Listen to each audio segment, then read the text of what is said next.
السلام علیکم friends, welcome to my channel Novel Studio Official. کیسے ہیں آپ لوگ؟ امید ہے آپ لوگ خیریت سے ہوں گے۔ آج ہم شروع کریں گے تیرے عشق میں فدا کی لاسٹ ایپیسوڈ۔ چلیں جلدی سے شروع کرتے ہیں۔ شروع کرنے سے پہلے میرے چینل کو لائک اور سبسکرائب ضرور کر دیجیے گا۔ آہ کتے کی نسل، کون ہے تمہارا سر؟ بلاؤ اسے سامنے، کیوں نہیں آتا وہ ذلیل؟ آہ عدیل زخموں پر اٹھتے ناقابل برداشت درد سے اذیت سے دو چار ہوتا غصے سے پھٹ پڑا۔ ذلیل کس کو بولا؟ لعنتی شخص، تیری ہڈیوں سے گوشت ادھیڑ کر رکھ دوں گا میں۔ سرور خان چاقو سے اس کے بازو پر گہرے کٹ لگاتا دہشت ناک لہجے میں بولا تھا کہ ٹھنڈے فرش پر زنجیروں سے جکڑے قابل رحم حالت میں پڑے وہ دردناک انداز میں تڑپتے چیختے اٹھے تھے۔ سرور خان بھی رومال سے چہرہ چھپائے گاہے بگاہے اس کی مہمان نوازی میں پیش ہوتا رہتا تھا۔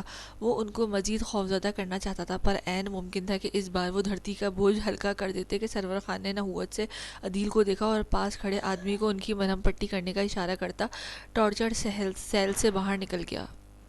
ابھی تھوڑی دیر پہلے ہی تو وہی نقاب پوش شخص آیا تھا جو پچھلے کچھ دنوں سے وقت پر آ کر فراز اور عدیل کے زخموں کا جائزہ لیتا، انہیں اپنی موجودگی میں کھانا دیتا۔ جب وہ کھا کر تھوڑے سے سنبھلنے لگتے تو وہ پھر سے انہیں سزا دینا شروع کر دیتا۔ کبھی دونوں کو سرد خانے میں بند کر دیتا تو کبھی اس کا ٹیمپریچر بڑھا دیا جاتا تو کبھی انہیں رسیوں کی مدد سے کمرے کی وسط میں باندھ دیا جاتا۔ نہ وہ بیٹھ سکتے، نہ جھک سکتے اور نہ ہی ہل جل سکتے۔ وہ کھڑے کھڑے اکڑ سے جاتے تھے اور ان کی چیخیں نکل جاتی تھیں۔ ان چند دنوں میں احتشام نے اپنے آدمیوں سے کہہ کر ان کی خوب سیوا کروائی تھی، جنہوں نے ان کا نقشہ بدل کر رکھ دیا تھا۔ اس خاطر مدارات کے بعد وہ خود کو پہچاننے سے بھی محروم تھے کہ چہرہ مار دھلائی ہونے کے بعد سوج چکا تھا، جبکہ بدن بھی زخموں سے چور ہو چکا تھا۔ ان کے وجود سے سوائے پتلون کے کچھ بھی باقی نہ تھا۔ ان کے وجود سے عارضی آرم مہیا کرتی شرٹس کھینچ لی گئی تھیں اور اس روز ان کو نئے طریقے سے سزا بما ٹارچر کیا جاتا تھا۔ وہ خود کو ذات سے تنگ آ کر کبھی تو احتشام کے آدمیوں پر چلا اٹھتے تھے اور کبھی اپنا عاجز استغفار کرتے اور ان کے سر کو بلانے کی رٹ وہ تقریباً روز ہی ہر پل ہر لمحہ مار کھانے سے پہلے کھانے کے بعد تک لگائے رکھتے تھے۔ گویا احتشام سے ملنے کی اتنا بے چین تھے کہ شدت سے ان کے آنے کی دعا کرتے تھے کہ اس کے آنے سے ان کی سزا میں کچھ کمی بیشی ہوتی، پر عدیل کے نادر خیالات اس تک ہی محدود رہنے تھے۔ فی الحال تو احتشام انہیں اپنے انتظار میں خوب گھلا چکا تھا۔ وہ موت کی دعا کرنے لگے تھے، انہیں خود پر ترس سا آنے لگا تھا۔ ابھی وہ ٹھنڈے فرش پر پڑے درد سے نقاہت زدہ آواز نکال رہے تھے جب وہی نقاب پوش واپس آیا۔ ان کی مرہم پٹی کر کے اس کا چہرے کو چھو کر چھوڑ دو، اس چھوکرے کو چھوڑ دو، سر کا حکم ہے۔ اس نے گن سے فراز کی جانب اشارہ کیا کہ فراز کی ماتھیں کھل گئیں جبکہ عدیل کی آنکھیں پھیلی تھیں۔ فراز، وہ تجھے چھوڑ رہا ہے، مجھے کیوں نہیں؟ عدیل سفید سوکھے پڑتے ہونٹوں پر زبان پھیرتا بمشکل بولا، یہ تو جا کر ہی معلوم ہوگا کہ آخر معاملہ کیا ہے۔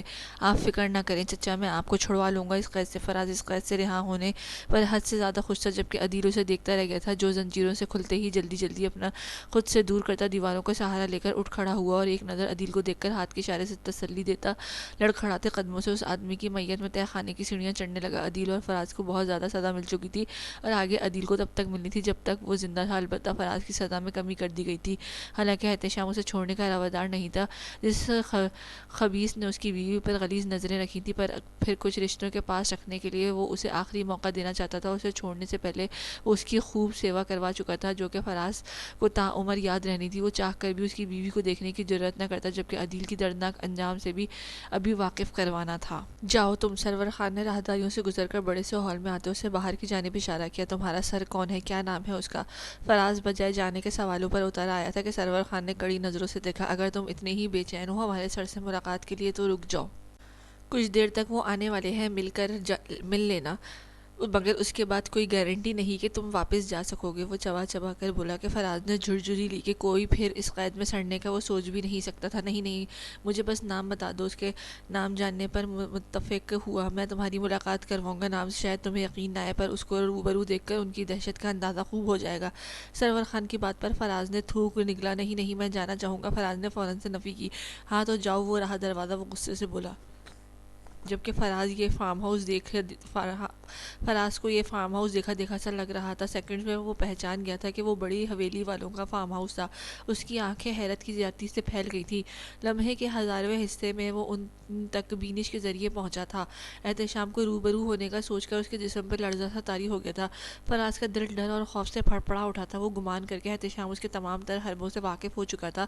ابریش کو میسج کرنے والا، اس کی تصویر بھیجنے والا اور ابریش کو اغوا کرنے کا پلان بنانے والا وہ فراز تھا۔ اس سب سے بڑی غلطی عدیل کے ساتھ دینا تھا۔ اسے اب معلوم ہوا تھا کہ حویلی میں کام کرنے والی عورت، وہ جس کے ذریعے فراز ابریش کی تصویریں لیتا تھا، وہ اچانک سے کہیں غائب ہو گئی تھی کہ آج تک اس کا پتہ نہیں چلا تھا۔ فراز اس عورت کے گھر بھی گیا تھا، پر خالی سنسان گھر منہ چڑھا رہا تھا۔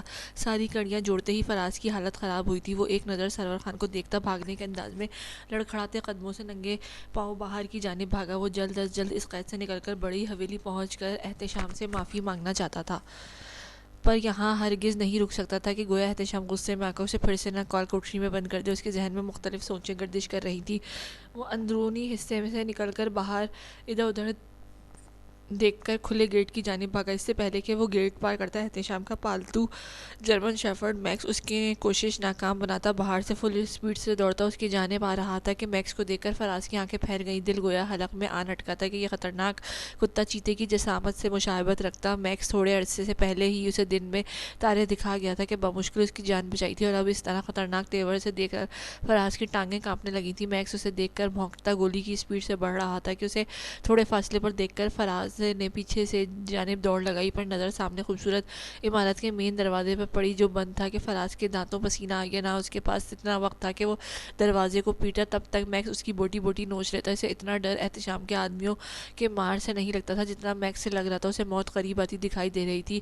وہ کھانستا ہوا لنگڑا کر دوسری جانب بھاگا۔ میکس اور فراز کی اس پکڑم پکڑائی پر فراز کی چال میں واضح دیکھی گئی خرابی چند منٹوں میں ٹھیک ہو گئی تھی کہ اب وہ پوری جان لگا کر ایک بار پھر سے بچاؤ بچاؤ، اس کتے کمینے سے بچاؤ کی راگ الاپتا میکس کے آگے آگے بھاگ رہا تھا۔ وہ پورے فارم ہاؤس کی چار دیواری کے اندر 4 چکر مکمل کر چکا تھا۔ اب اس کا تھکن سے برا حال تھا، جبکہ بھاگ بھاگ کر سانس پھولی ہوئی تھی، جبکہ دوسری جانب میکس کا غصے سے برا حال تھا جو اس کے ہاتھ نہ آ کے دے رہا تھا۔ دیکھتے ہی دیکھتے وہ بھونکتا ہوا اس پر جا لپکا تھا۔ میکس نے اپنے دانت اس کی پشت پر گاڑ دیے تھے کہ فراز اوندھے منہ زمین پر گرتا چیخ اٹھا تھا۔ میکس اب بھونکتا ہوا اس کے گرد چکر لگاتا اس کے نوچنے کو بے تاب تھا۔ اس سے پہلے کہ وہ اس کی گردن کو نشانہ بناتا کہ سرحد سے کوئی اس کی رسی پکڑ کر اس کے پشت پر ہاتھ رکھتا، غصے سے بھرے میکس کو ریلیکس کر گیا تھا۔ Stop Max! احتشام کی بھاری گمبھیر آواز گونجی تھی کہ فراز نے کوئی حملہ محسوس نہ کرتے اور احتشام کی سپاٹ آواز سن کر خوفزدہ آنکھیں کھولی تھیں، جبکہ اب اپنے آدمیوں کو میکس کی رسی پکڑاتا اس کے جانے کا کہہ رہا تھا، جبکہ اس کے ساتھ ہی ارتضیٰ خان کھڑا شرربار نگاہوں سے اسے دیکھ رہا تھا۔ اس کی گہری سیاہ آنکھوں میں چھائی سرخی اسے شدید غصے میں ہونے کا پتہ دے رہی تھی۔ میں احتشام بھائی! اس کی گھٹی گھٹی سی آواز نکلی کہ احتشام اور ارتضیٰ کی دہشت دیکھ کر وہ گھگیا سا گیا تھا۔ احتشام نے بے تاثر نظروں سے اس کی مٹی سے اٹی حالت دیکھی، جو سکڑا سمٹا اس کے پاؤں میں پڑا تھا۔ اس کی حالت درست کروا کر میرے سامنے لے آؤ، وہ پاس کھڑے سرور خان کو حکم دیتا ارتضیٰ کے ساتھ اندر کی جانب بڑھ گیا کہ اب اس کا ارادہ عدیل کے روبرو ہونے کا تھا۔ وہ جو درد سے کراہ رہا تھا کہ سیڑھیاں اترتے بھاری قدموں کی آواز پر آنکھیں اسی جانب ٹکا دیں۔ کچھ ہی پل میں وہ دونوں اس کے سامنے تھے کہ احتشام سکندر اور ارتضیٰ خان کو دیکھ کر اس کی آنکھیں باہر ابلنے کو بے تاب ہوئی تھیں۔ وہ دونوں نوجوان باروب شخصیت کے حامل، ایک رنگ کے لباس شلوار قمیض میں ملبوس، گردن کے گرد اسکن رنگ کی شال پہن کر، مضبوط کسرتی کندھوں پر ڈالے کف کونیوں تک فولڈ کیے، وہ چھا جانے والی پرسنالٹی کے حامل اپنے روب اور دبدبے سے عدیل کا خون خشک کر گئے تھے کہ وہ حلق تر کرتا ان بڑھتے قدموں کے دیکھ کر پیچھے کو سرکتا دیوار سے جا لگا تھا۔ ہمیں تو پہچان ہی گئے ہوگے تم، آخر ہم سے ملنے کو اتنے بے تاب جو تھے؟ احتشام اسے شاکی نظروں سے دیکھتا پراسرار لہجے میں گویا ہوا، ٹھیک اسی طرح ہم بھی تو بے تاب تھے۔ ارتضیٰ خان غضبناک تیور لیے پھنکارا تھا کہ عدیل کا وجود سن سا پڑتا محسوس ہوا۔ تمہارے گناہ گنوانے نہیں آئے ہم، نہ ہمارے پاس اتنا وقت ہے۔ بس اتنا بتا دوں کہ میری بیوی جس پر تم غلیظ نظریں گاڑے ہوئے تھے، وہ دراصل تمہاری اپنی ہی اولاد ہے، عریشہ چچی کو تو جانتے ہوگے تم۔ احتشام نیچی آواز میں غرایا تھا کہ عدیل کی ہستی ہل گئی تھی۔ اتنا بڑا سچ جان کر وہ بلبلا اٹھا تھا۔ نہیں نہیں، یہ جھوٹ ہے، وہ یکدم چلا اٹھا تھا۔ یہ احساس ہی جان لیوا تھا کہ جس کے بارے میں وہ غلط رائے قائم کرتا آیا وہ اس کا اپنا ہی ناجائز خون تھا، اسی کی بیٹی تھی۔ قدرت نے کیسے اسے اس کی نظروں میں رسوا کیا تھا کہ جس کی بھرپائی اس کی رہتی عمر تک ناممکن تھی۔ یہی سچ ہے کہ بدقسمتی سے اس کی رگوں میں تمہارا خون ہے، پر اس سے تمہارا کوئی تعلق نہیں، نہ ہی تم اس کے باپ کہلانے کے لائق ہو۔ تم جیسے غلیظ اور بدبخت کی سزا اتنی آسان نہیں ہے کہ تمہیں آسان موت ملے گی، ہرگز نہیں۔ میری ابو کا بدلہ میں تم سے ہر گھڑی وصول کروں گا۔ میں تمہاری زندگی تم پر عذاب بنا دوں گا کہ تم اپنے لیے پل پل موت کی دعا کرو گے۔ ارتضیٰ خان لہجے میں چٹانوں کی سختی سے منہ پھنکارا تھا کہ عدیل کا وجود ساکت سا ہوا تھا، جیسے خاردار تاروں پر گھسیٹ کر روح الگ کر لی گئی ہو۔ اتنا درد تو مار کھانے سے نہیں ہوا تھا جتنا درد اپنی بیٹی پر ہوس بھری سوچ رکھنے پر ہوا تھا۔ میں اس قابل ہوں، مارو مجھے، پتھر برساؤ مجھ پر، میری اولاد سے ملا دو۔ عدیل گڑ گڑایا تھا۔ اسی لمحے احتشام کی بھاری بوٹ کی ٹھوکر نے اس کی بولتی بند کرتے چہرہ پھیر کر رکھ دیا تھا۔ آج کے بعد اپنی گندی زبان سے میری بیوی کا ذکر مت لانا، ورنہ تمہاری زبان کاٹ کر تمہارے ہی حلق میں اتار دوں گا۔ وہ پھر یکدم دھاڑا تھا کہ عدیل اچھل پڑا تھا۔ اس کی زبان پر اب ابرش کا ذکر احتشام کی دماغ گھما گیا تھا کہ وہ پاس کھڑے اس آدمی سے ٹکر لے کر پنجوں کے بل اس کے مقابل بیٹھا۔ احتشام، میرے خیال میں پہلے اس کی زبان کا ہی بندوبست کرنا چاہیے، ورنہ یہ باز نہیں آئے گا۔ ارتضیٰ نے اسے دیکھتے گویا خوف زدہ کیا۔ زبان بھی کاٹیں گے اور گردن بھی، پر پہلے اس کے منہ سے دردناک چیخیں سنیں گے جو ہمارے سکون کا سبب ہوں گی۔ تھوڑا اس کی تڑپائیں گے، تھوڑا رلائیں گے، پھر اس کی زبان کاٹیں گے اور پھر اس کے ٹکڑے ٹکڑے کر کے ڈائمنڈ شیر کے آگے ڈالیں گے۔ احتشام دہشتناک لہجے میں بولتا، ہاتھ میں پکڑی کٹر سے اس کے پاؤں کا ناخن کھینچ چکا تھا کہ عدیل بری طرح تڑپنے لگا، جس سے آج احساس ہو رہا تھا کہ وہ کیا کچھ کر چکا تھا، پر اب پچھتاوا سے کیا ہونا تھا۔ تبھی ارتضیٰ نے اس کے دائیں ہاتھ کی چھوٹی انگلی کے ناخن کو بے دردی سے کھینچا تھا۔ خون کے لوتھڑے کے ساتھ ناخن انگلی سے الگ ہو کر کٹر کے اندر آ گیا تھا۔ ناقابل برداشت درد کے باعث عدیل لڑکھڑا کر فرش پر جا گرا تھا۔ وہ مجھے معاف کر دو، معاف کر دو مجھے، تم دونوں معاف کر دو۔ وہ بڑبڑاتا ہوا بے ہوش ہو گیا تھا کہ ان دونوں نے تنفر سے اسے دیکھا۔ اس کی مرہم پٹی کر کے ہوش میں لاؤ، ابھی یہ مرنا نہیں چاہیے، وہ اپنے آدمی سے بولا، اور دونوں جس طرح آئے تھے اسی طرح واپس بڑھ گئے تھے۔ فی الحال وہ صرف اس کو ابرش کے متعلق بتا کر زخمی کر گئے تھے، پر اس کے ہوش میں آتے ہی اب اس کی ملاقات پھر سے احتشام سکندر سے ہونی تھی، جس پر اس کے ہاتھوں پاؤں کی باقی کے ناخن بھی الگ ہونے تھے۔ اس کے زخمی وجود پر مزید تشدد ہونا باقی تھا۔ تمہیں اب تک اندازہ تو ہو گیا ہوگا کہ تم کس جرم کی پاداش میں یہاں ہو۔ احتشام اور ارتضیٰ کسی ریاست کے شہزادے لگتے، دونوں ہی ایک بڑے صوفے پر بیٹھے صوفے کی پشت سے ٹیک لگائے فراز کو دیکھ رہے تھے کہ جب احتشام کی روبدار سنجیدہ آواز گونجی۔ فراز اب بہتر حلیے میں چہرہ سجائے ان کے سامنے ون سیٹر صوفے پر مجرموں کی طرح سر جھکائے بیٹھا تھا۔ بھائی مجھے معاف کر دیں، اب میں نے ابرش کے شٹ اپ، جسٹ کال ہر بھابی۔ احتشام کی دھاڑ گونجی تھی، کیا سوچ کر تم نے میری بیوی کو مجھ سے دور کرنے کی کوشش کی؟ ڈیم اٹ، احتشام نے کڑے انداز میں استغفار کیا کہ اس کا سر مزید جھک گیا۔ سوری بھائی، غلطی ہو گئی، آئندہ ایسا نہیں ہوگا۔ وہ منمنا کر رہ گیا۔ آئندہ تم یہاں رہو گے تو بقول تمہاری غلطی گستاخی ہوگی۔ کل صبح تک کا وقت ہے تمہارے پاس، تم یہاں سے ہمیشہ ہمیشہ کے لیے دفع ہو جاؤ، ورنہ تمہارے چیتھڑ اڑا کر رکھ دوں گا۔ یہ ایک موقع تمہیں پھپھو کے بڑھاپے کا واحد سہارا ہونے کی بدولت ملا ہے، ورنہ تم جو حرکت کر چکے ہو اس کے بعد واجب القتل تھے۔ اس کی ازلی سپاٹ انداز میں کہنے پر فراز خوفزدہ ہو کر سہم سا گیا تھا۔ اس کی احتشام سے نظریں ملانے کی ہمت نہیں ہو رہی تھی۔ وہ اس کی دہشت سے بخوبی واقف ہو چکا تھا کہ جس نے چند دنوں میں خاطر مدارات کروا کر گویا بدلہ لیا تھا، پر یہ بدلہ بھی احتشام کے دل میں لگی آگ کو بجھانے میں ناکام ٹھہرا تھا۔ ممکن تھا کہ وہ اسے مار دیتے، پر رہ رہ کر اسے اپنی پھپھو کا خیال آتا تھا جو ان بہن بھائی کی غیر موجودگی میں نیم پاگل سی ہو گئی تھی۔ یہی احساس کر کے احتشام نے اسے یہاں سے دور جانے کا حکم دیا تھا کہ اب وہ اپنی فیملی سے اسے ہرگز برداشت نہیں کر سکتا تھا۔ جی بھائی، وہ فقط اتنا بول پایا تھا کہ احتشام کے حکم سے انکار اب اس کے لیے ناممکن تھا۔ ویسے جس عدیل کے تم ساتھ دے رہے تھے اسی نے ہی تمہارے دادا دادی یعنی کہ اپنے سگے باپ اور سوتیلی ماں کو مارا تھا۔ تمہارے باپ کے مرنے کے پیچھے بھی یہی وجہ تھی۔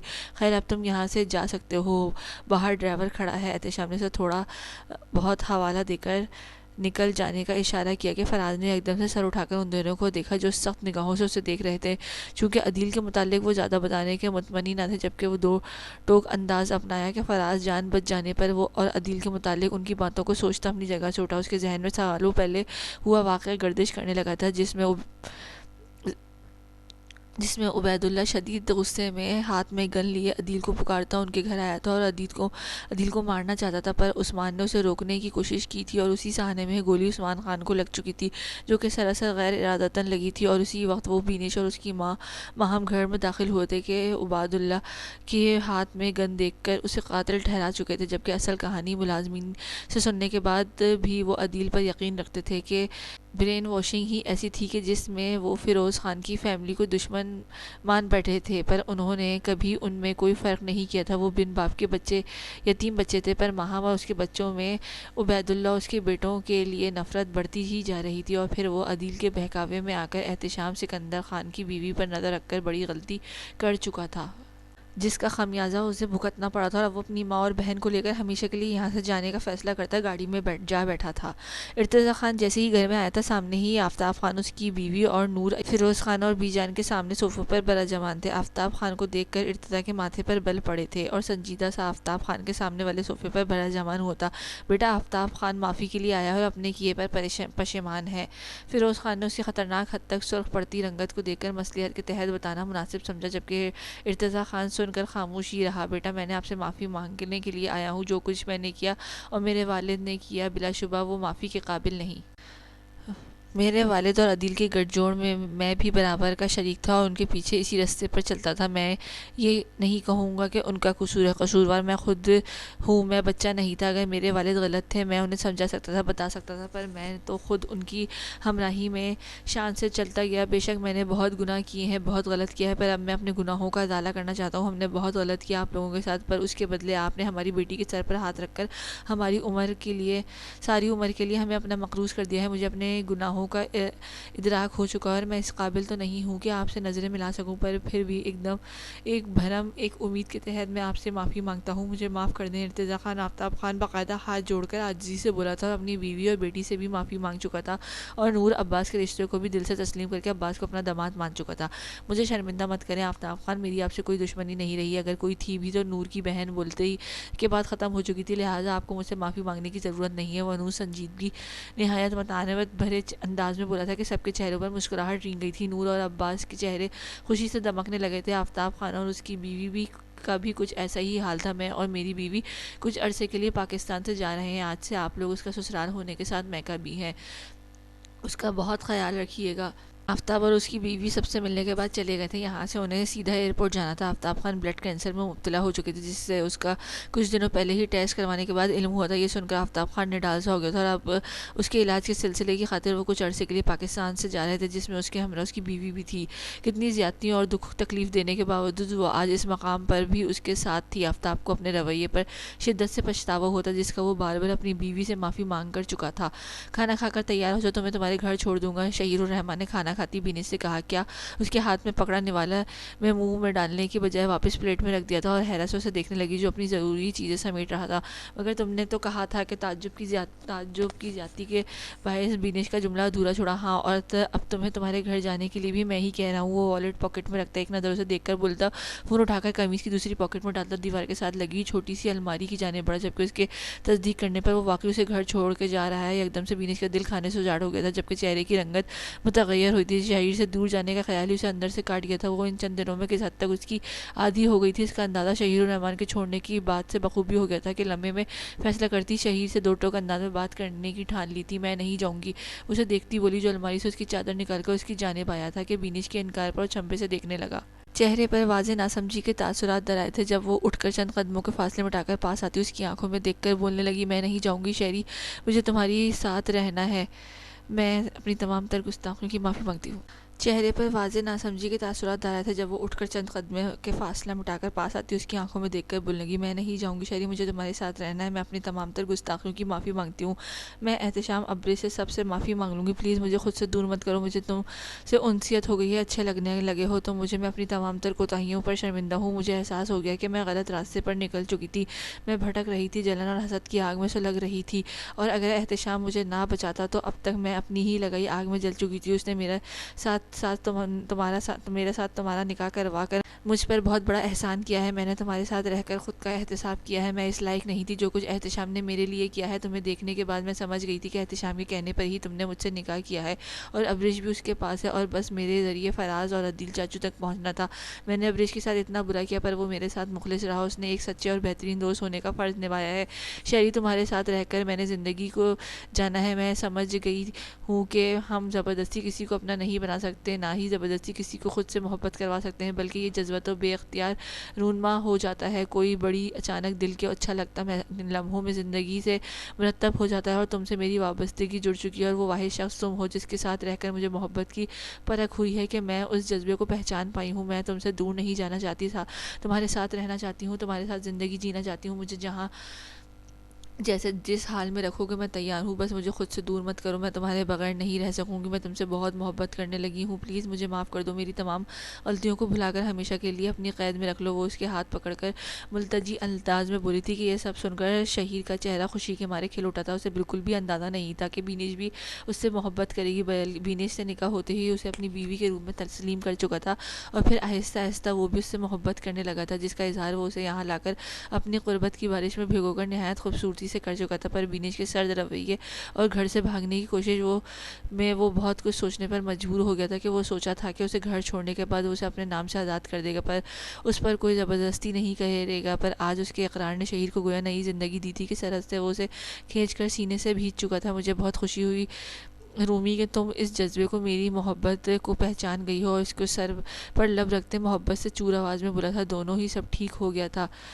نکاح میں اتنی طاقت ہوتی ہے کہ ایک دوسرے سے بیر پالنے والے نکاح کے بندھن میں بندھ کر انتہائی نزدیک آ کر ایک دوسرے کی جان بن جاتے ہیں, اور یہی بینیش اور شہیر الرحمن کے ساتھ ہوا تھا. دونوں ایک دوسرے سے جتنی نفرت کرتے تھے اتنی ہی ایک دوسرے کی محبت میں ڈوب چکے تھے. چلو وہ اسے خود سے الگ کرتا. اس پر چادر اڑایا مصنوعی روپ سے بولا, کہاں؟ بینیش نے فوراً استعفا کر ڈالا, میری ساسو ماں اور سالے صاحب سے ملنے. شہیر مسکرا کر بولا کہ بینیش کے لبوں پر مسکراہٹ بکھیری اس کی پیروی میں باہر کی جانب بڑھی تھی. احتشام کی قید سے رہا ہونے کے بعد فراز اپنے گھر آیا تھا. ماہام فراز کو دیکھ کر بہت خوش ہوئی تھی. اس کے چہرے پر سوجن اور زخموں کے ہلکے ہلکے نشان دیکھ کر وہ سارا معاملہ سمجھ کر خاموش رہی تھی کہ وہ جان چکی تھی غلطی اس کے بچوں کی تھی, اور ان کی غلطی کے پیچھے اس کی غلط تربیت تھی, جو ان کے بچوں میں اس قدر نفرت بھر گئی تھی کہ وہ انتہاؤں کو پہنچتے سب کچھ برباد کرنے پر تلے تھے.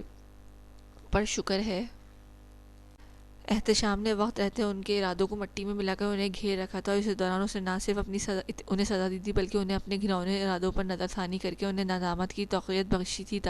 وقت رہتے ہی وہ سنبھل کر اپنی غلطیوں کو تسلیم کر چکے تھے. دل ہی دل میں وہ احتشام کی مقروض ہو گئے تھے کہ جس نے انہیں احساس دلایا تھا کہ فراز عدیل کے متعلق سب جان گیا تھا, جو اس کا استعمال کرنا چاہتا تھا. غرض یہ کہ وہ احتشام کے مشکر ٹھہرے تھے. فراز اپنی ماں کے آنسو صاف کرتا اسے سینے سے لگائے کھڑا تھا کہ جب بینیش شہیر کے ساتھ آئی تھی. بینیش کو دیکھ کر ماہام کی خوشی دگنی ہو گئی تھی. بینیش بھی بڑی محبت اور پیار سے اپنی ماں اور بھائی سے ملی تھی. ملنے ملانے کے سلسلے کے بعد فراز نے بینیش کی غیر موجودگی اور شہیر کے ساتھ واپسی پر استفسار کیا, جس پر بینیش نے شروع سے لے کر آخر تک ساری بات بتا ڈالی تھی. یہ بھی کہ وہ شہیر کے ساتھ اپنی زندگی گزارنا چاہتی ہے, جبکہ شہیر ایک سائڈ پر خاموشی سے کھڑا انہیں ملاقاتہ کر رہا تھا. ساری بات سننے کے بعد فراز نے گہرا احساس بھرا تھا کہ اتنا کچھ کرنے کے بعد بھی احتشام نے ان کی زندگی سنوار دی تھی. بینیش کے فیصلے پر ماہام اور فراز کو کوئی اعتراض نہیں تھا. زندگی ان کی گزارنی تھی تو وہ کیوں بلا وجہ کی روک ٹوک کرتے. ویسے بھی شہیر بہت اچھا اور سلجھا ہوا خوش شکل لڑکا تھا.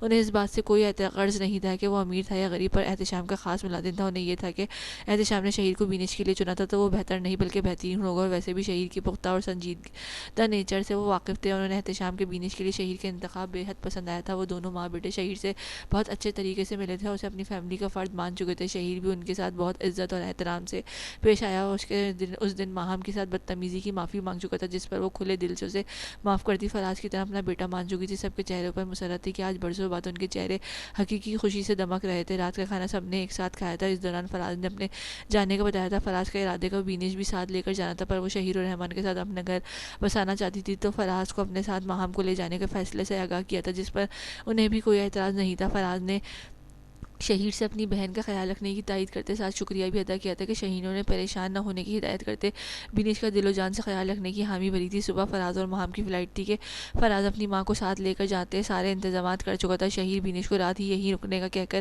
مہام سے جانے کی اجازت چاہتی، جس پر اس نے صاف انکار کر کے شہیر جو یہیں رکنے کا کہہ کر صبح تو انہیں چلے جانا تھا اور یہ رات اپنے سب بچوں کے ساتھ ہنسی خوشی سے باتوں میں گزارنا چاہتی تھی۔ فراز اور مہام نے شہیر بینش کو اسی گھر میں رہنے کی بات کی تھی، جس پر شہیر اور رحمان نے سہولت سے منع کر دیا تھا کہ فراز اور مہام اس کی بات پر برا منائے بغیر اس پر کوئی دباؤ نہیں ڈالا تھا، پر کبھی کبھی یہاں کر رہنے کی تلقین ضرور کی تھی۔ رات دیر تک سب باتوں میں مگن رہے تھے۔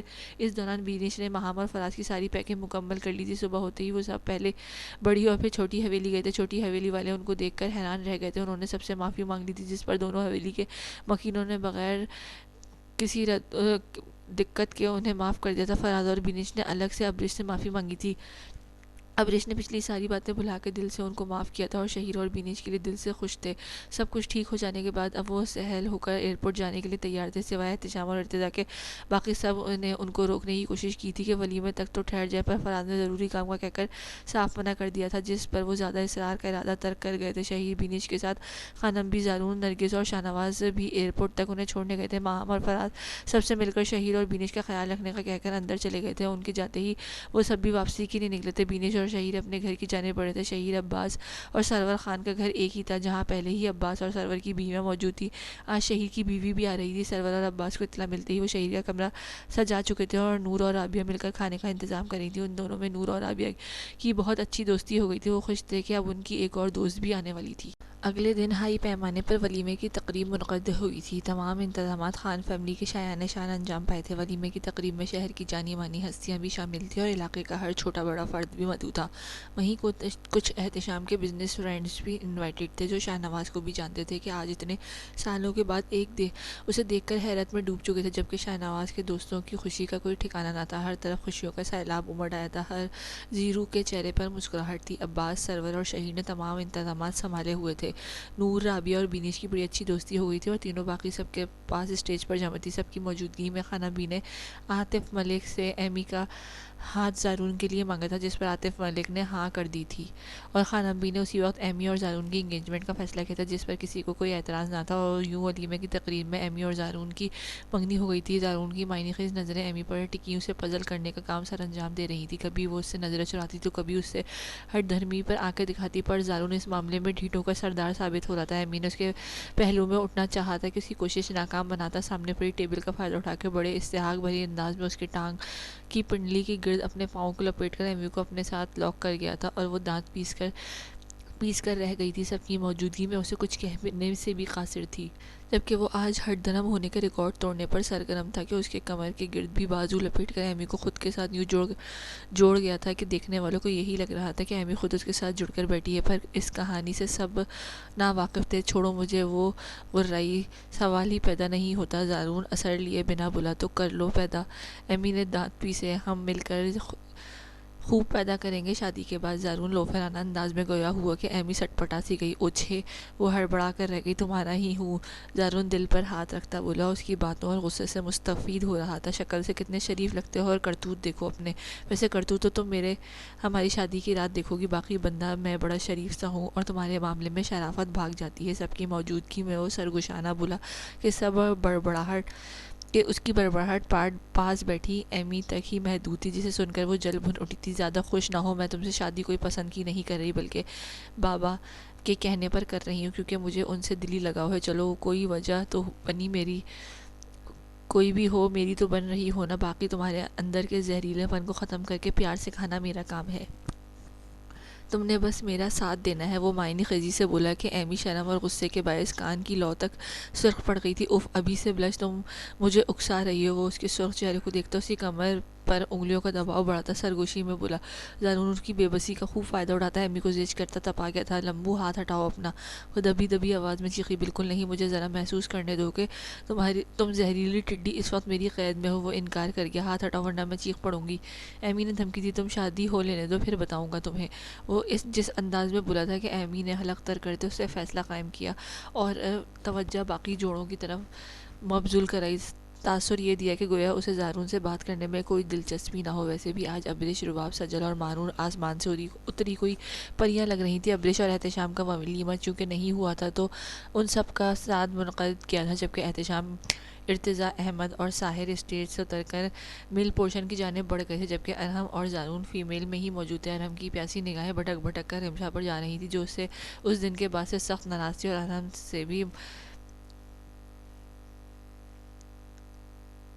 ارحم نے بھی اسے منانے کی کوشش نہیں کی تھی، جس کی وجہ سے اس کی ناراضگی میں مزید اضافہ ہوا تھا۔ اس وجہ سے اس نے پہنچ سے دور دور پھرتی اب نور، بینش اور رابعہ کے پاس کھڑی کسی بات پر مسکرا رہی تھی۔ وہ آج اتنی پیاری لگ رہی تھی کہ ارحم چاہ کر بھی نگاہیں نہیں ہٹا پا رہا تھا۔ رباب، سجل، مانور اور ابریش سجی سوری اسٹیج پر بیٹھی گپے ہانکنے میں مصروف تھی، جس میں ارحم پیش تھا، جبکہ خاندان کی باقی لڑکیاں ان کی نوک جھونک سے مستفید ہوتی ان کے پاس ہی کھڑی ہنسی سے لوٹ پوٹ ہو رہی تھیں، جبکہ شبانہ، نرگس، ارم بیگم اور رمشا کی والدہ کلثوم خانم بھی جان اسٹیج سے نیچے بڑے صوفوں پر براجمان تھی، جہاں خاندان کی عورتیں جمع شاہ نواز کے متعلق پوچھ رہی تھیں، اور ساتھ ہی شبانہ کے ساتھ سب کو شاہ نواز کے مل جانے کی مبارکباد دے رہی تھیں۔ خانم بی کے چہرے پر سکون اور اطمینان جھلک رہا تھا۔ اپنے بچوں کی خوشیاں دیکھ کر وہ مطمئن تھی اور شکر ادا کر رہی تھی کہ اللہ نے اسے اپنے بچوں کی خوشیاں دیکھنے نصیب فرمائی تھیں۔ ولیمے کا فنکشن انتہائی اچھے طریقے سے اختتام پذیر ہوتا۔ حویلی کے مکینوں نے حارث اور آمنہ کی کمی بہت محسوس کی تھی۔ وہ نہیں آ پائے تھے کیونکہ آمنہ کی ماں کی طبیعت اچانک خراب ہو گئی تھی، جس کی وجہ سے حارث نے معذرت کر کے جلد ہی چکر لگانے کا کہا تھا۔ احتشام نے مزید زور نہیں دیا تھا کہ جانتا تھا کہ آمنہ کی والدہ ہارٹ پیشنٹ تھی اور ایسی صورت میں ان کا وہاں رہنا ضروری تھا۔ فنکشن کے بعد سب اپنے اپنے گھروں کی جانب روانہ ہوئے تھے۔ خانم بی نے چھوٹی حویلی والوں کو بھی ساتھ چلنے کی دعوت دی تھی، پر ارتضیٰ خان نے انکار کر دیا تھا۔ صبح ان کی فلائٹ تھی اور وہ ہنی مون کے لیے مالدیپ جا رہے تھے۔ ارتضیٰ نے اچانک سے اپنا پلان بتایا تھا۔ سب لڑکیاں رباب کے گرد جمع ہوتی اسے معنی خیز جملوں سے چھیڑ رہی تھیں، جبکہ رباب شرمائی سی ارتضیٰ کی جانب سے رخ موڑ کر کھڑی ہوتی ان چڑیلوں کو گھورنے لگی تھی جو اس کی حالت سے خط اٹھا رہی تھی۔ ارادہ تو احتشام اور ارتضیٰ کا ساتھ جانے کا تھا، پر 2 دن بعد ابریش کے پیپر شروع ہونے والے تھے، تو احتشام نے بات کا پلان بنایا تھا۔ کیا ہے تم سب کو تنگ آ کر رباب پھٹ پڑی تھی۔ ہنی مون پر جا رہی ہو کورس میں بولی۔ ہاں تو تم بھی تو آئی ہو۔ رباب نے نیچی آواز میں ان کو گھرکا کے وہ کہکا لگا اٹھی۔ روشی آپ کو وہاں جا کر ارتضیٰ لالا سے علم ہوگا کہ ہنی مون دراصل مناتے کیسے ہیں۔ سجل ہنسی روکتی بولی، کیوں ایسا کیا کرتے ہیں ہنی مون پر جو وہاں جا کر علم ہوگا؟ ابریش نے آنکھیں سکیڑ کر استفسار کیا۔ احتشام بھائی سے پوچھ لو، وہ بہتر بتا سکتے ہیں۔ مانور نے اسے گال تھپ تھپا کر محبت سے کہا کہ ابریش منہ کے زاویے بنا کر کھا جانے والی نگاہوں سے اسے دیکھا۔ اچھا سنو سب، آج ہم رات ساتھ گزاریں گی، گپ شپ اور ہارر مووی دیکھیں گے، کیونکہ صبح ایمی بھی چلی جائے گی، تو کیوں نہ ہم سب ساتھ میں پرانی یادیں تازہ کریں۔ سجل نے سب کو کہا کہ صبح عاطف ملک اور ایمی کے ساتھ شاہ نواز، شبانہ اور زارون بھی امریکہ جا رہے تھے۔ عاطف ملک اپنا سارا بزنس وائنڈ اپ کرنے جا رہے تھے، ہمیشہ کے لیے پاکستان شفٹ ہو رہے تھے، کیونکہ ایمی کی شادی زارون سے ہونی تھی اور وہاں اکیلے رہ کر کیا کرتے۔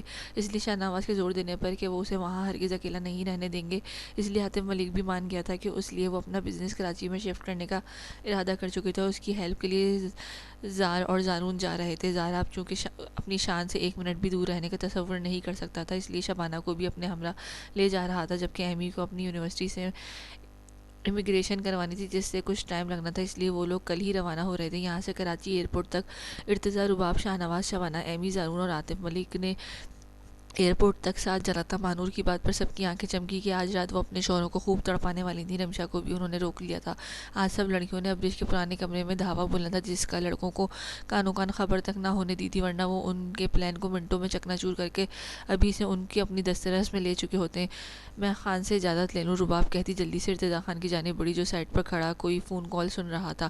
خان، میں آج رات بڑی حویلی رک جاؤں؟ جیسے ہی وہ کال سن کر فری ہوا، رباب نے بڑی چاہت سے اجازت چاہی کہ ارتضیٰ نے غور سے اس کے من موہنے چہرے کو دیکھا، جو ریڈ اور سلور رنگ کے شرارے لانگ شرٹ میں ملبوس زیوروں سے لدی انتہا کی پیاری لگ رہی تھی، کہ ارتضیٰ کا دل چاہو سے اپنے سینے میں قید کر لے۔ آج تو بالکل بھی نہیں، آپ کے بغیر میں 1 منٹ نہیں رہ سکتا۔ وہ سنجیدگی سے صاف انکار کرتا، اس کا ہاتھ ہمیں باہر کی جانب بڑھا کے باقی سب لڑکیاں ارے ارے کرتی رہ گئیں۔ ارتضیٰ لالا یہ کیا حال؟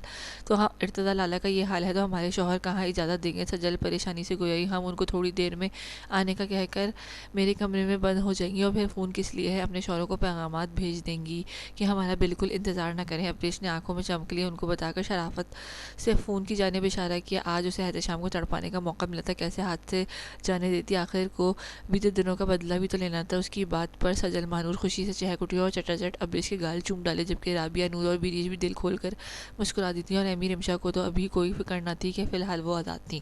ان کا آئیڈیا دینے کے بعد ابریش اب شہیر، عباس اور سرور سے ایک رات کے لیے ان کی بیویاں مانگ چکی تھی، جس پر وہ چاروں ناچار اجازت دے چکے تھے۔ ساتھ ہی ابریش نے انہیں احتشام، احمد اور ساحر کو اس حوالے سے کچھ بھی بتانے سے منع کیا تھا۔ شہیر دل ہی دل میں اپنی بھابھی میم کے معصومانہ پلان پر مسکرا دیتا، جو شیر کی کچار میں ہاتھ ڈالنے والی تھیں۔ وہ سب آپس میں خسر پھسر کریں، تبھی خانم امی نے ان کو گھر جانے کا احساس دلایا کہ وہ اپنے پلان کو پایا تکمیل تک پہنچانے کے تانے بانے بنتی گاڑیوں میں جا کر بیٹھ گئی تھیں۔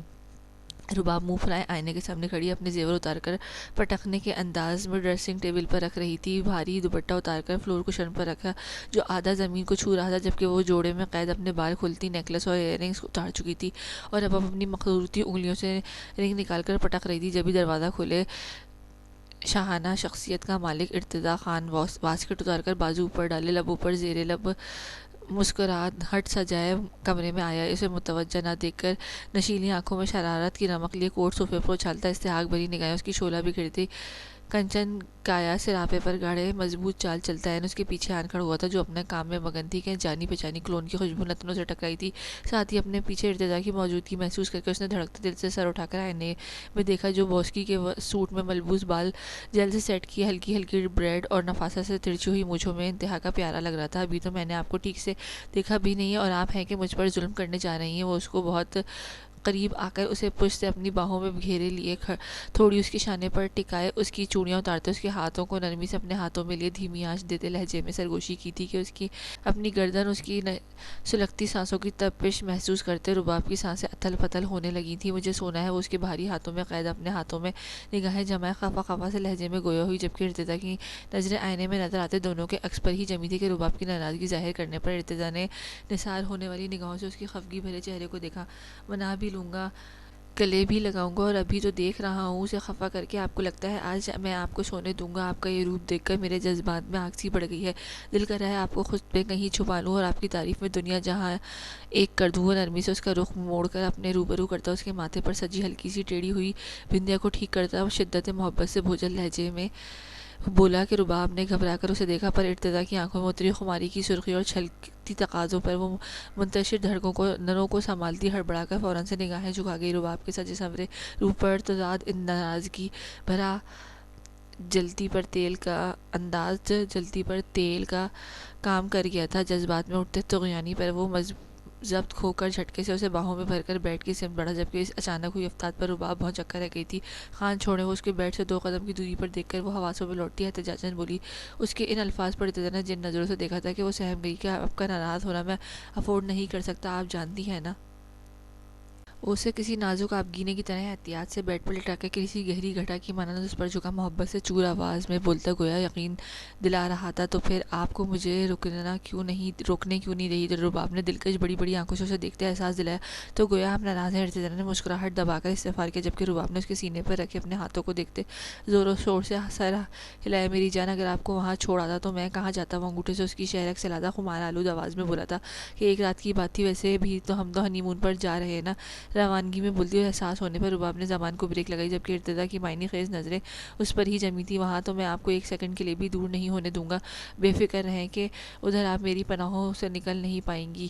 جبکہ آج کی رات کی بات تو الگ ہی ہے۔ وہ اس کی بندیاں نکال کر سائڈ ٹیبل پر رکھتا، اس سے کچھ فاصلہ قائم کرتا، اپنی قمیص کی آستینوں سے قمیص نکال کر سینے پر قمیص کے بٹن کھولتا، معنی خیزی سے بولا تھا کہ اسے شرٹ اتار کر دیکھتا رباب کی دھڑکنوں میں بھونچال برپا ہوا تھا۔ اس سے پہلے کہ وہ راہ فرار اختیار کرتی، ارتضیٰ ذرا سے اس کی کلائی پکڑ کر کوشش ناکام بناتا، کسی گہری سائے کی مانند اس پر جھکا، اسے اپنی مضبوط بازوؤں میں قید کرتا، پوری شدت سے اس کے شگرفی لبوں کو اپنی پرحدت بھرے لبوں کی گرفت میں لے چکا تھا۔ یہ سب اتنی جلدی ہوا تھا کہ رباب کی آنکھیں حیرت سے پھیل گئی تھی۔ وہ خود سے جھکے ارتضیٰ کو دیکھ رہی تھی، جو پوری دل جمعی سے لبوں کو جام پیتا لمحہ بلمحہ گرفت سخت کرتا جا رہا تھا۔ کچھ دیر تک وہ اپنی من مانی کرنے کے بعد اس کے لبوں کو آزادی بخشتا کان کے قریب جھکا۔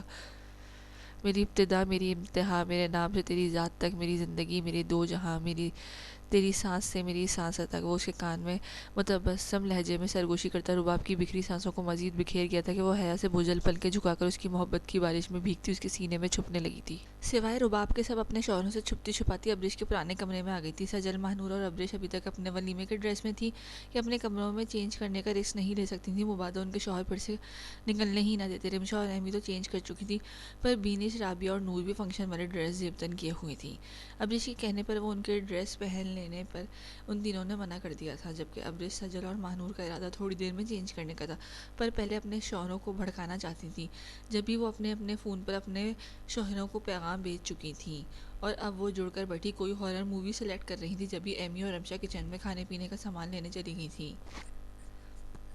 رابعہ، نور اور بینش فرش پر بچھی کارپٹ پر گدے لگاتی بیٹھنے کا انتظام کر رہی تھی، پر اس بات سے بے خبر کہ کچھ ہی منٹوں میں ان کے سارے کے سارے انتظامات دھرے کے دھرے رہنے والے تھے۔ وہ جو فریش ہو کر بلیک ٹراؤزر شرٹ میں مربوط بال ماتھوں پر بکھیرے، سنجیدہ سا بیک گراؤنڈ سے ٹیک لگائے لیپ ٹاپ گود میں رکھے کام کرتا، ساتھ ہی ابریش کا انتظار کر رہا تھا۔ لمحہ بہ لمحہ انتظار طویل ہوتا اس کے موڈ کو بگڑنے کا سبب بن رہا تھا، جبھی سائڈ ٹیبل پر پڑے فون کی اسکرین روشن ہوئی تھی جسے وہ اگنور کرتا لب بھیجے اپنے کام میں مصروف رہا تھا۔ اسے ابریش پر شدید تاؤ آ رہا تھا، وہ اسے واضح لفظوں میں سمجھا چکا تھا کہ کمرے میں وقت پر آؤ گی، اور آج جبکہ جلدی آنا تھا اتنی ہی دیر کر رہی تھی۔ کتنی خواہش تھی اسے جی بھر کر ابریش کو سجے سنورے روپ میں دیکھنے کی، اسے محسوس کرنے کی، اور وہ تھی کہ آنے کا نام نہیں لے رہی تھی۔ احتشام کا دل کتنا بے چین تھا اسے دیکھنے کے لیے۔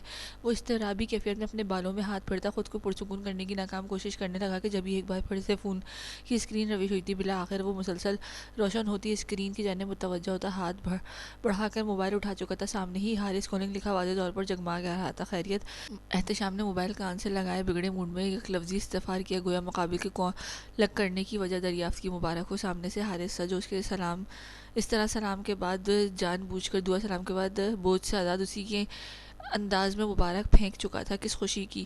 لیپ ٹاپ پر تیزی سے ایک ہاتھ کی انگلیاں چلاتے دوسرے ہاتھ سے فون کان سے لگائے وہ ماتھے پر بے تحاشا بڑھلالے استفہامیہ گویا ہوتا تمہیں ایک بار پھر سے ماموں بنانے والا ہوں۔ ہارس مسکراہٹ دبائے بولا کہ اس کی انداز پر احتشام کے فون کو گھورا۔ سیدھی طرح بکو وہ اپنے ازلی انداز میں بولا، میں نے سوچا کہ تم مجھے آج ماموں بناؤ اس سے پہلے میں ہی تمہیں بنا دوں، ایک بار پھر سے ماموں بنانے کا شرف بخش دوں۔ چیتے تو ایک بار پھر سے ماموں بننے والا ہے، میں ایک اور بچے کا باپ بننے والا ہوں، دیکھ لے اس معاملے میں تجھ سے بہتر ہوں۔ جبکہ اس کے جلانے والے انداز پر احتشام تو سلگ اٹھا تھا۔ میرا مقابلہ تجھ سے نہیں، ارتضیٰ خان سے ہے، احتشام نے غرا کر کہا۔ دل خوش رکھنے کا غالب یہ خیال اچھا ہے، حارث نے مسکراہٹ دبا کر کہا تھا۔ احتشام نے بے ساختہ ہاتھ کی مٹھی بھینچی، گویا حارث کو مسئلہ ہو تم اپنی بکواس بند کرو، گونگا ہونا پسند کرو گے۔ احتشام نے سپاٹ انداز میں دھمکی دی، تو کچھ بھی کہہ لے، پر اس بار بھی پہلا نمبر میں ہی لے گیا ہوں۔ ویسے جب تو مجھے چاچو پلس ماموں بنائے گا میں دیگے بانٹوں گا۔ اس کا انداز صاف چڑھانے والا تھا۔ اس سے پہلے کہ احتشام کچھ کہتا، یقیناً وہ اس کی دھمکی سے ڈرتا ہے۔ احتشام کی پوری طرح سلگا کر فون رکھ چکا تھا کہ کوئی بعید نہ تھی کہ وہ آمنہ کو اس سے دور کرنے میں سیکنڈ لگاتا۔ اس طرح کال کرنے کے بعد دیر تھی کہ آمنہ اپنے بھائی کے کہنے پر عمل کرتی، گھر کو پاکستان اور انڈیا دو برابر حصوں میں تقسیم کرتی، حارث کی سرحد پار پھینکنے یعنی کہ دوسرے روم میں رہنے کا عندیہ دے چکی تھی، اور حارث کہاں پاکستان کو چھوڑنے والا تھا، یہ سچا اور کھرا پاکستانی تھا، اور احتشام کو آگ بگولا کرتا اپنے کمرے میں یعنی کہ پاکستان میں پہنچ چکا تھا۔ جبکہ دوسری طرف احتشام نے خونخوار نظروں سے فون کو گھورا تھا، گویا ہاتھ میں فون نہ ہو حارث ہو۔ جبھی اس کی نظر اسکرین پر وائٹ للی کے نام سے شو ہوتے میسج نوٹیفیکیشن پڑی، اس نے لب بھیج کر نوٹیفیکیشن اوپن کیا۔ وہ لڑکیوں نے چھوٹی سی گیدرنگ رکھی ہے، میں آج کمرے میں نہیں آؤں گی، ابریش کا بھیجا گیا پیغام اس کا میٹر گھما گیا تھا۔ اس نے جھبڑے بیچ کر بارہ بار اس تحریر کو پڑھا تھا۔ اسے پتا تھا کہ وہ اس کے انتظار میں ہوگا، سب کچھ جانتے بوجھتے وہ اس حرکت کر کے احتشام کو اس چال کو ہوا دے گئی تھی کہ اس کے انداز تیش و جنون کو ابال پڑا تھا۔ اس نے دائیں ہاتھ کو دو انگلیوں سے کنپٹی سہلاتے نمبر ڈائل کر کے موبائل کان سے لگایا۔ وہ جو جلو اتار کر بھاری ڈریس کو چھٹکارے کا ارادہ رکھتی تھی کہ پہلے سجل اور رباب چینج کر رہی تھی اور اس کی باری اب آئی تھی۔ وہ ڈریسنگ کے سامنے کھڑی پورے جوڑے میں مقید بال کھول کر پیشانی کی بندیاں ہٹانے کے لیے ہاتھ بڑھایا ہی تھا کہ جب بھی اس کا فون چگانے لگا تھا وہ ارادہ تر کرتی منہ بنا کر بیڈ پر پڑے موبائل کی جانب متوجہ ہوئی تھی۔ ساتھ ہی ابریش کی ہارٹ بیٹ نے اسپیڈ پکڑی تھی، گویا وہ جانتی تھی کہ کال کرنے والی ہستی کون تھی۔ لمحوں میں فون اٹھا کر کان سے لگایا ہے، ہیلو، ایسی کی تیسی تمہاری گیدرنگ کی 5 منٹ کے اندر کمرے میں ورنہ انجام کی ذمہ دار تم خود ہوگی۔ اس کی ہلو کو بیچ میں ہی کاٹ کر وہ پوری طرح قوت سے دھاڑا تھا کہ پل بھر کے لیے ابریز جھنجھنا اٹھی تھی اور فوراً ہی اپنے اعصاب پر قابو پاتی باقی لڑکیوں کو اپنی جانب متوجہ دیکھ کر لبوں پر زبردستی مسکراہٹ سجائے گویا ہوئی۔ اچھا آپ نے اجازت دے دی، تھینک یو، آپ بہت اچھے ہیں، چلیں سو جائیں آپ، ہم مووی دیکھنے لگی ہیں۔ ابریز احتشام کی سنے بغیر، اس کی دھمکی پر کان دھرے بغیر اپنی باتوں سے احتشام کو بھڑکا کر فون رکھ چکی تھی۔ ابھی وہ فون رکھ کر گہرا سانس بھرتی واپس سے ڈریسنگ ٹیبل کی جانب آئی تھی کہ کچھ سیکنڈ ہی گزرے تھے کہ تبھی دھاڑ کی آواز سے دروازہ کے دونوں پٹ واہ ہوئے اور پوری قوت سے دیوار کے ساتھ لگ کر زور سے آپس میں ٹکرائے تھے کہ ٹھا کی آواز پر ڈر کے مارے وہ سب اچھل پڑی تھی۔ تبھی بیجے جبڑوں اور آنکھوں میں سرخی لیے چہرے پر پتھریلے تاثرات سجائے احتشام کو اندر آتا دیکھ کر وہ اپنی جگہوں سے کھڑی ہوئی، جس کی پیشانی پر گردن کی ابھری رگیں اس کے شدید غصے میں ہونے کا عندیہ دے رہی تھی۔ آؤٹ! وہ سب پر دھاڑا تھا کہ وہ سہم کر طرز بھری چور نگاہوں سے ابریز کو دیکھتی کمرے سے نکلتی چلی گئی تھی۔ احتشام کی پورشن سے نکلتے ہی ان کا سامنا احمد سے ہوا تھا، جو اپنے کمرے میں جا رہا تھا، پر ان کو دیکھ کر گھورنے لگا کہ وہ دم دبا کر ماہنور کو چھوڑتی وہاں سے رفع دفع ہو گئی تھی۔ اف، یہ احتشام بھائی تھے اتنے جنونی، مجھے یقین نہیں ہو رہا۔ ماہنور بنا آگے پیچھے دیکھے ٹرانس کی کیفیت میں بولی تھی، پر وہاں احمد کے سوا کوئی اس کی سننے والا نہیں تھا۔ وہ آگے بڑھ رہی تھی، تبھی وہ اسے یقین دلاتا وہ اسے پیچھے سے قید میں کر چکا تھا۔ تم ہمارے کمرے میں چلو، میں تمہیں اپنے جنون کا یقین دلاتا ہوں۔ احمد اسے کھینچ کر لے گیا تھا کہ وہ بنا مزاحمت کے اس کے ساتھ کھینچی چلی گئی تھی، جبکہ کچن میں پانی پیتی سجل کو ساحر گھیر چکا تھا کہ وہ بھی اس کی کوئی بات سنے بغیر اپنے کمرے کی جانب گیا تھا۔ ان کی حالت سے رمشا، ایمی، رابعہ، نور اور بینش خوب لطف اندوز ہو رہی تھی۔ باقی تینوں کو بھی اپنے شوہروں پر ترس آ گیا تھا، تو وہ بھی ان کے ساتھ اپنے گھر چلی گئی تھی، جبکہ ایمی اور رمشا اپنے اپنے کمروں میں چلی گئی تھی۔ دوسری جانب اپنے کمرے میں ابریز حوانک بنی آنکھیں باڑے احتشام کو دیکھ رہی تھی، جو شعلہ برساتی سرخ نگاہوں سے تیز تیز سانسیں لیتے اسے ہی دیکھ رہا تھا۔ اس بفرے شیر کو دیکھ کر ابریز کے وجود میں سرد لہر سرایت کر گئی تھی، جبکہ ہاتھ پاؤں برف کی مانند ٹھنڈے پڑ چکے تھے۔ احتشام خونخوار نظروں سے ڈریسنگ سے چپ کے کھڑا دیکھ رہا تھا۔ یہاں آؤ، وہ اپنے ازلی روبدار انداز میں بولا کہ ابریز کا دل پسلیوں سے سر پٹکنے لگا تھا۔ اس کا ننھا سا دل احتشام کے جلاد روپ میں دیکھ کر کانپ سا گیا تھا، جس کا غصہ انتہاؤں کو پہنچ رہا تھا۔ ابریز کو بالکل بھی اندازہ نہیں تھا کہ احتشام اس کے میسج کر کے نہ آنے پر اتنا غصہ کرے گا۔ وہ تو اسے ستانا چاہتی تھی، الٹا وہ اس کے سر پر کھڑا اسے اپنی حرکت سے زبردست پچھتانے پر مجبور کر رہا تھا۔ ابریز لب کچلتی، دونوں ہاتھوں سے لہنگا پکڑتی، چھوٹے چھوٹے قدم اٹھاتی، ایک نظر اس کی گہری غضب چھلکاتی آنکھوں کو دیکھ کر اسے بچنے کی خوش فہمی میں ذرا سے صوفے کی پشت پر جا کھڑی ہوئی کہ احتشام نے آئیبرو اچکا کر اس کی حرکت کو دیکھا تھا۔ اب منظر کچھ یوں تھا کہ درمیان میں صوفہ پڑا تھا، جس کے پیچھے ابریز آنکھوں میں معصومیت لیے بھیگی بلی بنی کھڑی تھی، جبکہ آگے احتشام آنکھوں میں چنگاریاں لیے بفرا شیر بنا کھڑا تھا۔ سلور رنگ کے لہنگے میں ریڈ سٹون سے مزین ڈائمنڈ جیولری پہنے، دوپٹے کے بوجھ سے آزاد، وہ بار بار پلکیں چھپکاتی شرارتی سی پری لگ رہی تھی۔ میں نے تمہیں اپنے پاس بلایا ہے، نہ کہ صوفے کے عقوب میں، احتشام نے سرد آواز میں اسے ٹوکا۔ میں آپ کے پاس نہیں آ سکتی۔ ابریز منمنا کر رہ گئی۔ وجہ؟ احتشام نے آنکھیں اس کی آنکھوں میں گاڑے وجہ پوچھتی اس کے جانب قدم بڑھائے۔ کیونکہ مجھے آپ سے ڈر لگ رہا ہے، وہ اسی انداز میں بولتی احتشام کو ستا گئی تھی۔ دیکھ دوسری جانب گھوم کر کھڑی ہوئی۔ رکو وہیں، احتشام نے اسے دیکھتے آنکھیں دانت کچکچائے۔ کیونکہ آپ مجھے پکڑ نہیں سکتے، اس لیے وہ اس پکڑم پکڑائی میں وہ احتشام سے چند قدم کی دوری پر تھی، پر پھر بھی اس سے پنگا لینا نہیں بھولی تھی۔ احتشام جو اس کو ڈھیل دے رہا تھا، غضبناک تاثرات سے اس کی جانب بڑھا۔ احتشام کے قدموں میں تیزی دیکھ کر ابریز نے پکڑ جانے کے خوف سے واش روم کے دروازے کی جانب دوڑ لگا دی۔ اس سے پہلے کہ وہ دروازہ بند کرتی، احتشام بجلی کی تیزی سے دروازے کے بیچ میں پاؤں رکھ کر اس کی کوشش ناکام بنا گیا تھا کہ ابریز کا دل اچھل کر حلق میں آیا تھا۔ تبھی احتشام نے اندر دھکیل اب چٹانی دیوار بنا کر اس کے سامنے تھا، جبکہ ابریز دھک دھک کرتے دل سے پیچھے ہٹتی دیوار سے جا لگی تھی۔ اچانک سے دیوار میں نصب شاور کے لاک پر دباؤ پڑتے ہی شاور سے ٹھنڈا پانی گرتا ابریز کو تیزی سے بھگونے لگا تھا۔ اس سے پہلے کہ وہ پیچھے ہٹتی، احتشام سرس سے اس کے قریب آتا، اس کی کمر میں ہاتھ ڈال کر اسے اپنے قریب کھینچ کر ایک ہاتھ اس کے سر کے پیچھے رکھ کر جھٹکے سے اس کے چہرہ اوپر شاور کی جانب کر گیا تھا۔ پانی کی بوندیں ابریز کے چہرے پر پڑتی اسے سختی سے آنکھیں موندنے پر مجبور کر گئی تھی۔ تمہیں میں نے وارن کیا تھا کہ میرے ساتھ کوئی چالاکی نہیں چلے گی، تو پھر آج کی رات تمہارا یہاں آنا ضروری تھا یا شوہر کے پاس؟ وہ شفقت بھرے انداز میں بول کر اس کے لبوں پر پڑتی بوندوں کو اپنے لبوں سے چنتا، اس کے نچلے ہونٹ کو بری طرح زخمی کرتا۔ ابریز کو لرزا گیا تھا کہ وہ معصوم ہرنی شیر کی گرفت میں کھڑی خوف و دہشت سے کپ کپا اٹھی تھی، کہ جبکہ دھڑکنوں میں بھونچال بھرپا ہوا تھا، وہ اس کی دائیں گال پر دانت گاڑ چکا تھا کہ ابریز نے سختی سے احتشام کی شرٹ کو کندھوں سے دبوچا تھا۔ وہ مزاحمت کر کے احتشام کو مزید تیش نہیں دلا سکتی تھی، جبھی چپ چاپ اس کی منمانیاں برداشت کر رہی تھی۔ تھی اس کے رخسار پر وہ دانتوں کے نشان چھوڑنے کے بعد دور ہوا اور بغور اسے دیکھا شاور کے نیچے کھڑے وہ دونوں بری طرح بھیگ چکے تھے. سوری احتشام کی جانب سے کوئی پیش قدمی نہ دیکھ کر وہ چہرے پر پڑتے پانی کی بدولت بمشکل بول پائی تھی کہ اس کی سوری پانی میں آگ جلانے کا کام کر گئی تھی. اسے اس کی سوری ہرگز پسند نہ آئی تھی. وہ تو چاہتا تھا کہ ابریش خود سے پیش قدمی کر کے اسے منائے پر وہ تو ادھر بھی اس سے پنگا بازی لے چکی تھی. احتشام نے اس کا سر کو جھٹکا دے کر مزید چہرہ اوپر کیا تھا کہ اس کی بھیگی دودھیا گردن اس کے سامنے تھی. جبھی وہ خطرناک تیور لیے اس کی گردن پر جھکا جا بجا لمس چھوڑنے لگا تھا. سر سراتے پر حدت آگ بھرے لمس سے وہ جنون، شدت اور غصہ واضح محسوس کر سکتی تھی. وہ احتشام کی اس قدر دیوانگی پر اس کی قید میں پھڑپڑا اٹھی تھی. اس کی مزاحمت کرنے پر احتشام نے دانت اس کی شہرک پر گاڑے تھے کہ ابریش کے منہ سے سسکاری نکلی تھی. تبھی وہ اسے گھما کر اس کا رخ دیوار کی جانب کرتا جھٹکے سے اس کی دیوار سے لگا کر اس کے بازو سر پر اپنے اوپر پن کرتا پشت سے لگی شرٹ کی زپ کو جھٹکے سے کھینچ کر چرر کی آواز سے زپ کھولتی چلی گئی تھی. ابریش کی دودھیا کمر احتشام کے سامنے تھی. احتشام کی اس حرکت پر خفت کے باعث ابریش کا چہرہ سرخ پڑا تھا. وہ اس کی گرفت میں جھٹپٹا کر رخ موڑنا چاہتی تھی. ڈونٹ موو، وہ بھاری سنجیدہ آواز میں بولا تھا کہ ابریش لب کچلتی مزاحمت ترک کر گئی تھی. وہ جو پہلے سے اتنا بھڑکا ہوا تھا مزید بھڑکانے کا رسک نہیں لے سکتی تھی. مزید اس کی نازک جان اس کی غصہ برداشت کرنے کی سکت نہیں رکھتی تھی. احتشام کی انگلیوں کا لمس کمر پر سرکتا محسوس کر کے ابریش کی سانسیں بکھرنے لگی تھی. وہ بری طرح لب کچلتی اس کے ہاتھ کا لمس کو نیچے کی جانب پھسلتا محسوس کر رہی تھی. دھڑکنوں کی روانگی میں طوفان برپا ہو چکا تھا. جان تو تب نکلی جب اس کی گرم لبوں کو آج دیتا لمس گردن کے سے کمر تک کا سرکتے محسوس کیا. ابریش کی سانسیں بری طرح پھولنے لگی تھی. دھڑکنوں کا ارتعاش برداشت سے باہر ہوا تھا. پلیز احتشام میں مزید برداشت نہیں کر سکتی، وہ دھڑکنی کی مانند چلتی سانسوں کے مابین ملتجی انداز میں بولی تھی. برداشت تو کرنا پڑے گا. میری بات کی نفی کر کے تم نے خود میرے غصے کو دعوت دی ہے، اب بھگتو.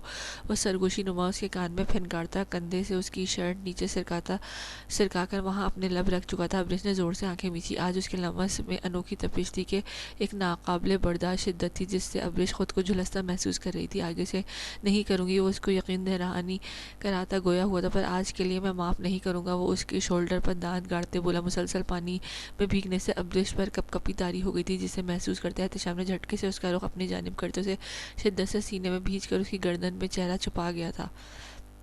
تم اچھی طرح سے میری شدتوں سے واقف ہو تو کیوں جان بوجھ کر خود کو مجھ سے دور کرنے کی کوشش کرتی ہو؟ وہ اسے جھٹکے سے بازو میں بھر کے کمرے میں لایا تھا. صبح ایمی نے چلے جانا تھا، اس لیے ہم سب کوئی کہیں بھی جائے مجھے اس کی پرواہ نہیں، پر تمہارا دور جانا مجھے پاگل بے رحم کر دیتا ہے. میں تمہیں ایک پل کے ایک لمحے کے لیے بھی خود سے دور نہیں ہونے دے سکتا. مجھے تم ہمیشہ اپنے آس پاس چاہیے. وہ اسے بیڈ پر لٹاتا کسی گھٹا کی مانند اس کے اوپر جھکا. جس کے عالم میں بولا تھا کہ ابریش نظریں جھکا گئی تھی، مگر آج اس کی غلطی کی سزا میں تم میری جنون بھری شدتیں سہوگی جن سے اب تک ناواقف رہی ہو، جو تمہیں بکھر نہیں دیں گی کہ تم بیڈ سے اترنا تو دور آگے سے مجھ سے دور جانے کی غلطی کبھی نہیں کرو گی. احتشام اس کی تمام جلد اتار کر فرش پر پھینکتا جنونی انداز میں بولا تھا کہ ابریش اس کی آنکھوں میں ٹھانٹے مارتا سمندر دیکھ کر گہرے گہرے سانس بھرتی نگاہیں جھکا گئی تھی. احتشام کا یہ روپ اس کی برداشت سے باہر تھا. وہ شرٹ نکال کر فرش پر پھینکتے سختی سے اس کا چہرہ جبڑوں سے دبوچ کر اس کی یاقوتی لبوں پر جھکا شدت لٹاتا چلا گیا تھا. اس دن والے احتشام کے لمس میں محبت ہی، پر آج اس کے لمس میں ایک آگ تھی، ایک جنون تھا، ایسا جنون جو ابریش کو خود سے قید کرتا چلا گیا تھا. وہ ہاتھ بڑھا کر لائٹ بند کرتا اس کے مرتعش وجود کو اپنے حصار میں لے چکا تھا. تبھی ابریش کے وجود میں شرٹ پھسلتی محسوس ہوئی تھی. وہ اس کی شدتوں اور وارفتگیوں سے گہرے گہرے سانس بھرتی اس کے سینے میں چھپنے لگی تھی. پر احتشام اس کا چہرہ اپنے سینے سے نکال کر اپنا وزن اس پر ڈالتے اس کے لبوں پر جھکتا اپنے سنگ کسی اور ہی جہاں میں لے گیا تھا. وہ سوکھے پتے کی مانند لرزتی کپکپاتی اس کی محبت کے سمندر میں بہتی چلی گئی تھی.